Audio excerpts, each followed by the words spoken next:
Bonsoir à tous. Élection J+2, à quoi faut-il s'attendre maintenant que les électeurs se sont exprimés? Quelles sont les coalitions possibles et combien de temps faudra-t-il pour les mettre en place? Ce soir, un axe MR engagé et donc affirmé pour tous les niveaux de pouvoir. Les deux partis confirment leur volonté de négociation. On sait que pour Bruxelles, ce ne sera pas suffisant. Alors, quels sont les scénarios possibles? Pour quelle politique? Ce sont les questions auxquelles nous allons essayer de répondre ce soir.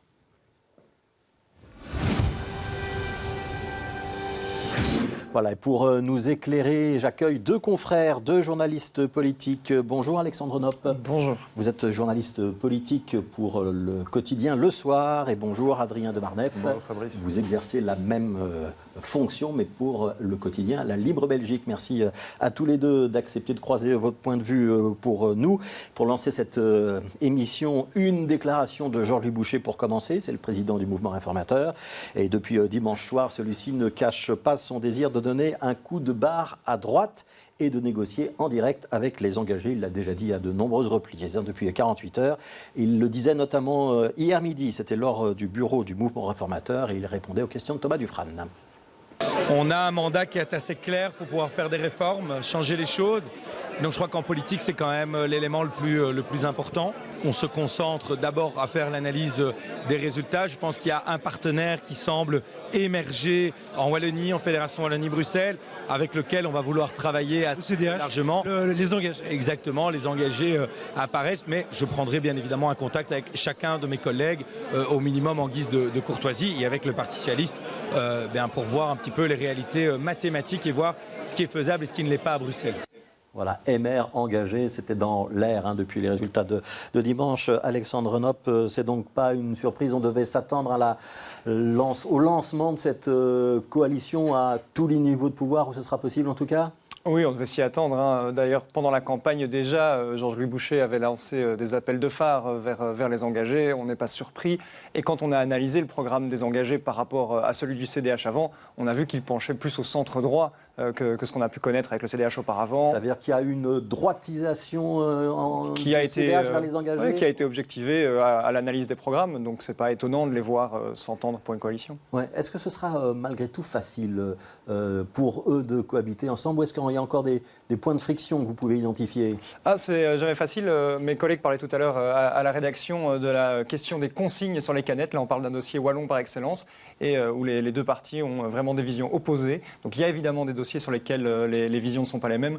On peut quand même s'attendre à ce que ce soit plus simple entre MR et engagés que la coalition précédente entre MR, PS et Écolo. Alors, Adrien de Marneffe, à la Libre, vous aussi, vous l'avez senti venir, cette coalition MR engagée? Oui, c'est incontournable. On a deux vainqueurs du scrutin. Ils ne peuvent que se mettre ensemble. Et puis, il y a une proximité idéologique. En effet, on voit que les engagés sont à peu près où était le MR il y a 5 ans, le maire de Cher-Michel, sur le plan socio-économique. C'est ce que montrent un peu les analyses de leur programme. Et il y a en effet une droitisation du MR qui a été chercher un nouvel électorat, sans doute l'électorat qui avait voté pour les partis de type Modric-Amen, liste de Stex.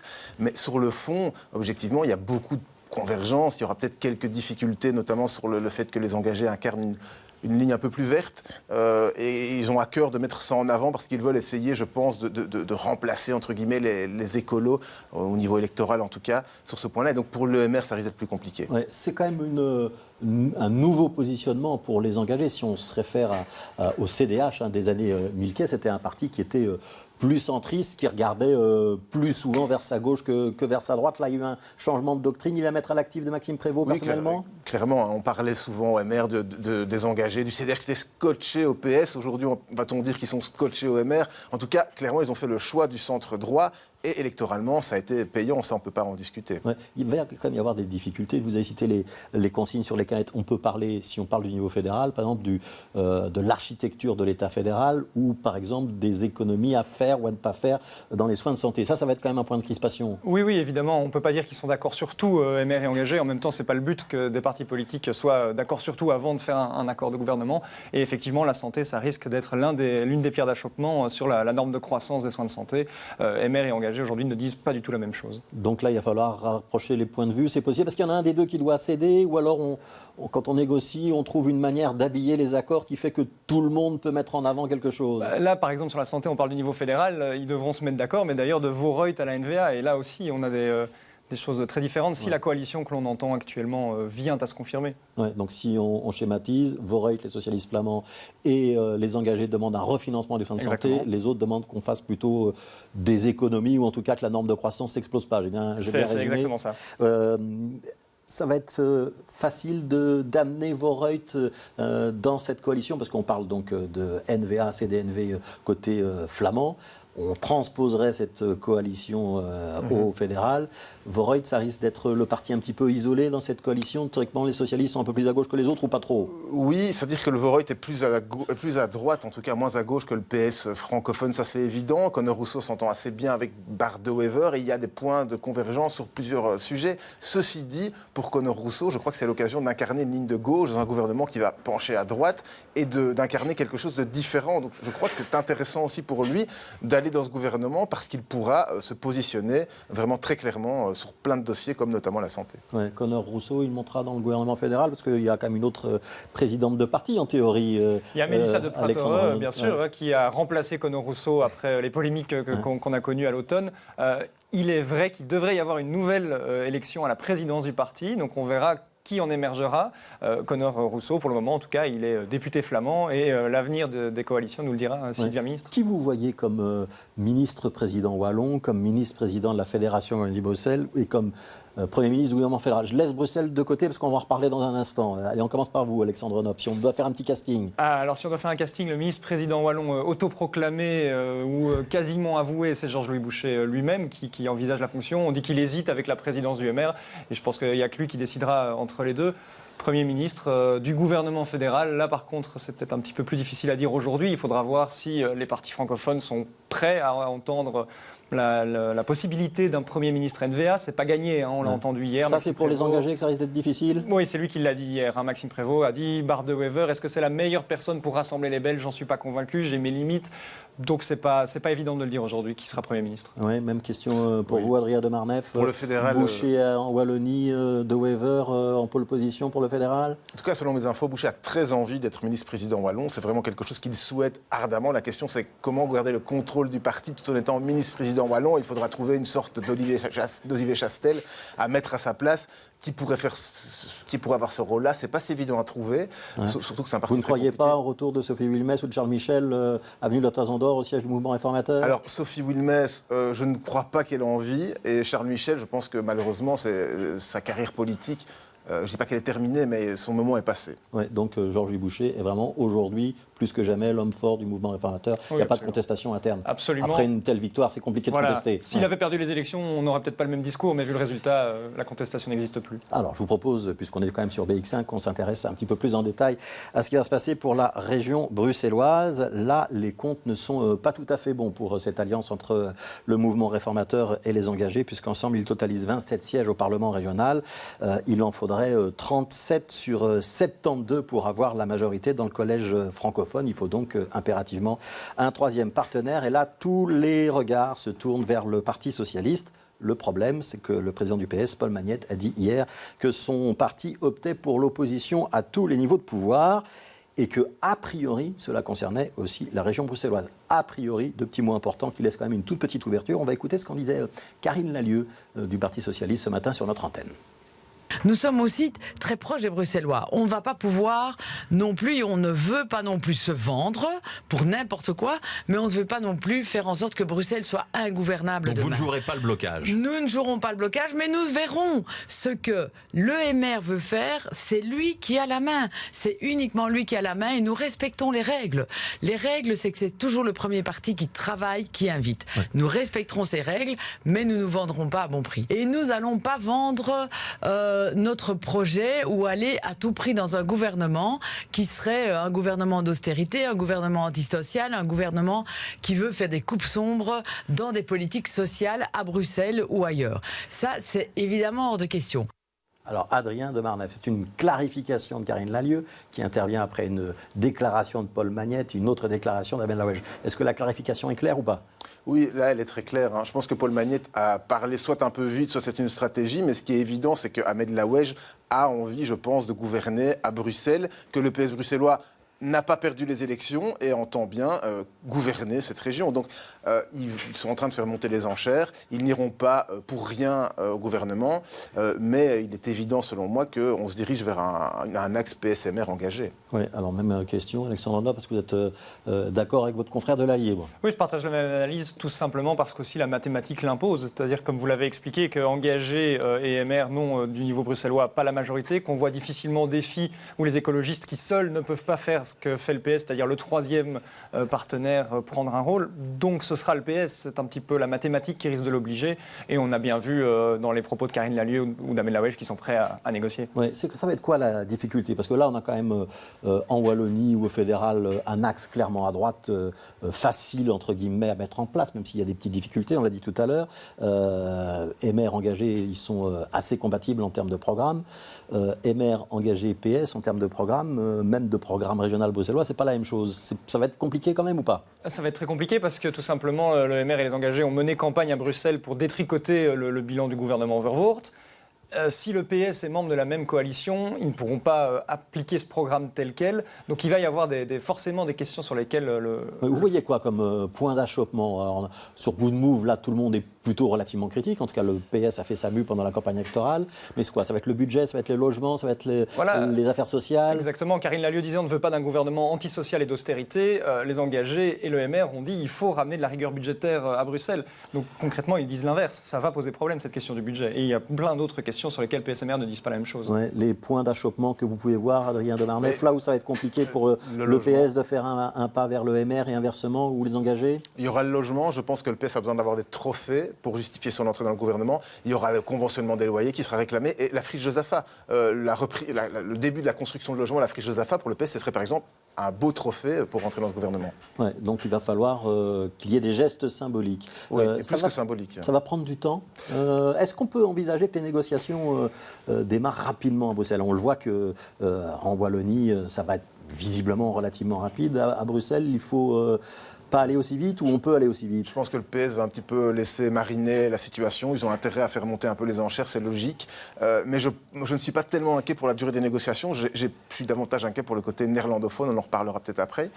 Mais côté francophone, à mon avis, il y en a une musculation classique de campagne où PSMR se tape dessus. PSMR, en réalité, ont souvent gouverné ensemble à plein de niveaux de pouvoir. Donc je ne pense pas que ce soit différent ici. Oui, Alexandre Renop, pour le soir, disait il va y avoir quand même des difficultés. C'est une question de temps aussi pour vous. Est-ce qu'il faut aller jusqu'au communal pour lancer les négociations, ou est-ce qu'on peut négocier avant? Moi, je n'ai pas l'impression qu'il faudra attendre aussi longtemps. En entendant Karine Lallieu, en entendant Amel Lawège, je pense que ça peut aller plus vite. C'est une question à quel point le MR est-il prêt à lâcher, et c'est ça qui sera décisif. Alors, si on ne prend pas le Parti socialiste dans la coalition régionale, il y a une autre option qui est quand même mathématiquement possible, on l'a dit, c'est d'associer aux MR et aux engagés, écolo et défi.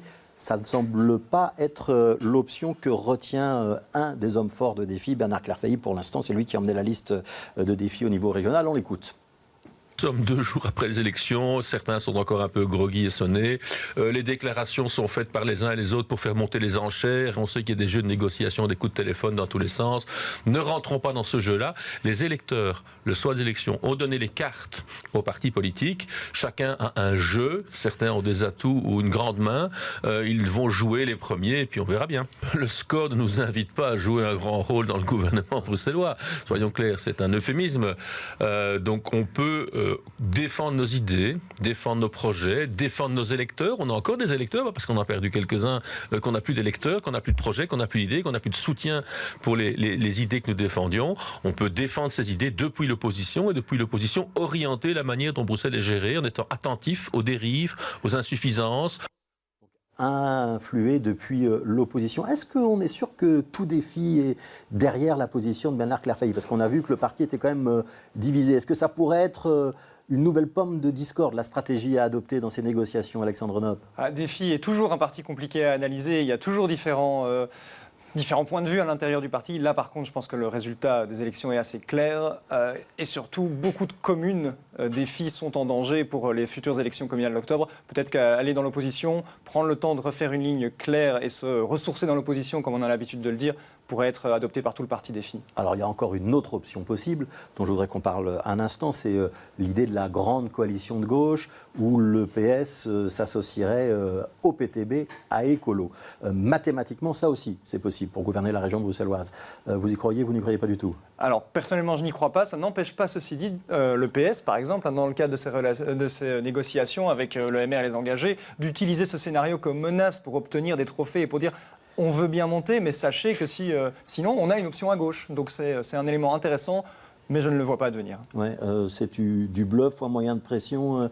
Vous êtes d'accord, Adrien de Marneffe? C'est-à-dire que le PS a passé la campagne à dire que le PTB ne voulait pas gouverner. C'est compliqué aujourd'hui de nous dire qu'ils vont gouverner ensemble. Ceci dit, cette alliance est souhaitée par les milieux progressistes à Bruxelles, dans le milieu associatif. Donc ne pas l'envisager, ne pas discuter serait compliqué. Donc à mon avis, ils vont peut-être devoir discuter, se rendre compte que ce n'est pas possible avant d'avancer avec le MR. Est-ce que la position que vous exprimez aujourd'hui, elle est valable dans le temps? C'est-à-dire qu'aujourd'hui, on dit que ce n'est pas possible.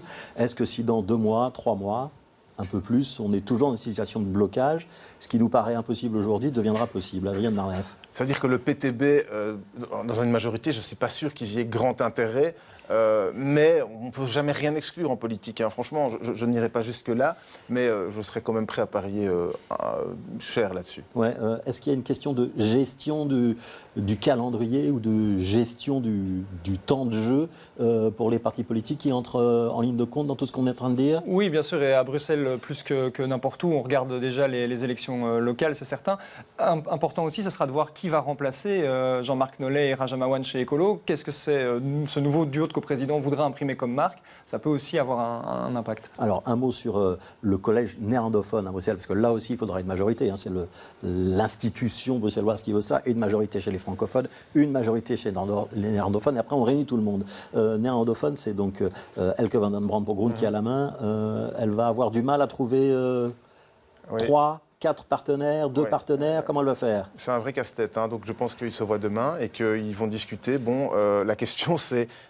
Est-ce que la team Fouad Haïdar est un parti crédible? Est-ce que c'est un partenaire envisageable pour Groen? Et c'est la question qui va se poser dans les discussions. La campagne a été assez particulière. Ils ont été très agressifs vis-à-vis du PS.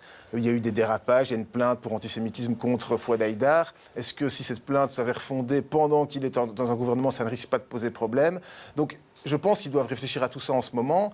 Et j'ai le sentiment que la priorité côté flamand serait plutôt une majorité à 4 qui n'est pas souhaitée, mais qui est considérée comme plus crédible. Groen, l'Open VLD, Vooruit et le CDLV. Qui n'aurait pas de portefeuille ministériel. Il faudra inventer un poste pour quelqu'un. Voilà, il faudrait peut-être donner une vice-présidence du Parlement à Benjamin Dahl ou quelque chose de ce genre. Ouais, Alexandre Nom, pour vous aussi, c'est un nœud plus compliqué ce qui se passe côté néerlandophone que côté francophone? En fait, c'est le blocage redouté arrive côté néerlandophone, mais n'arrive pas avec ceux que l'on aurait cru. C'est-à-dire que tout le monde voyait la NVA et le Vlaams Belang potentiellement remporter le collège néerlandophone bruxellois.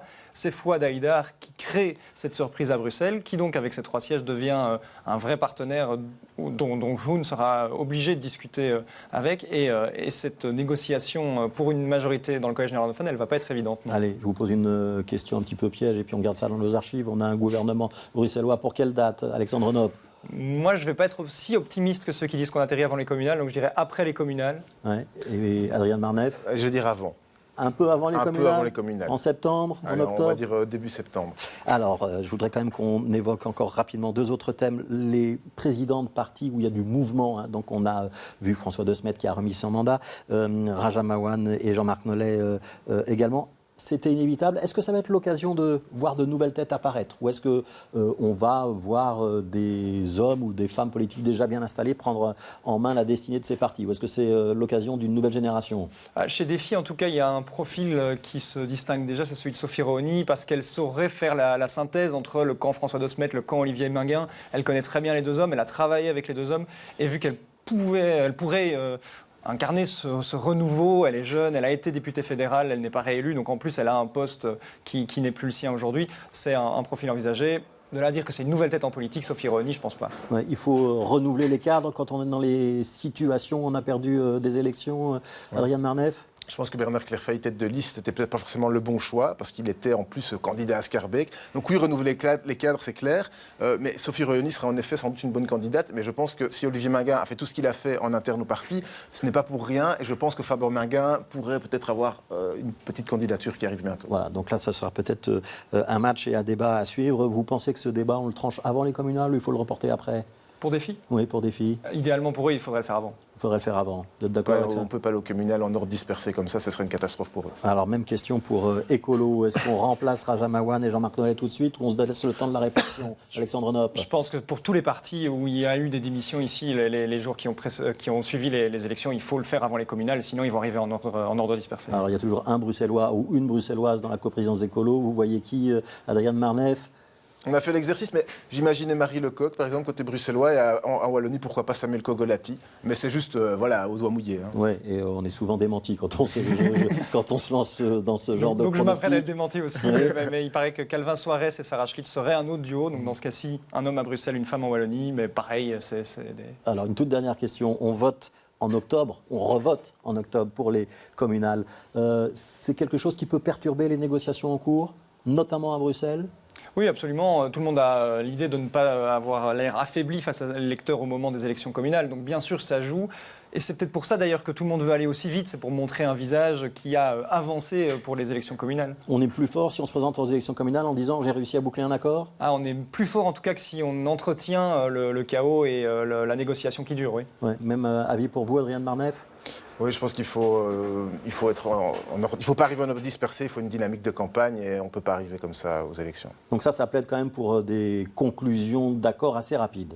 Je crois que ça va aller vite, mais bon, c'est difficile à dire. Évidemment, l'institutionnel va avoir un rôle important aussi à tous les niveaux. Ouais, et pour ça, on peut laisser l'institutionnel de côté et dire on y revient un petit peu plus tard. Je suis pas sûr c'est un scénario envisageable? Au niveau fédéral, je ne suis pas sûr que Bart de Wever pourrait accepter ce type de scénario alors qu'il a une occasion historique pour lui d'avancer dans l'institutionnel. Donc là, on risque d'avoir quand même un nœud institutionnel. Alexandre Nopp? Oui, c'était la une du soir ce matin. Le dilemme de Bart de Wever, c'est une vraie question. Va-t-il choisir un gouvernement au centre droit, socio-économique, rapide, ou est-ce qu'il va rester sur ses positions, qui sont celles face à l'électeur qu'il a données? Je viens pour une réforme de l'État.